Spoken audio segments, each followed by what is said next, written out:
Nova campanya mediàtica contra el model educatiu català. El govern central anuncia que té la intenció de permetre que les famílies catalanes trien la llengua vehicular de les classes, fet que acabaria amb el sistema d'immersió lingüística que tants bons resultats ha donat a Catalunya. L'Austec, l'Estei i l'STPB, els sindicats de l'ensenyament de Catalunya, les Illes Balears i el País Valencià, consideren que és una intromissió inadmissible del govern central.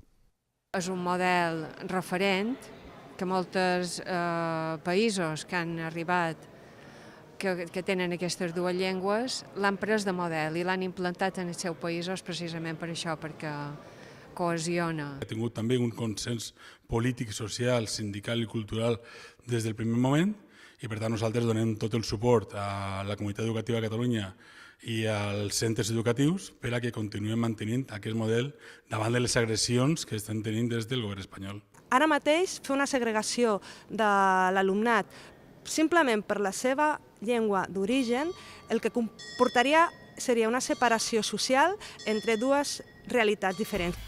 Raó per la qual els tres sindicats defensen el model educatiu vigent.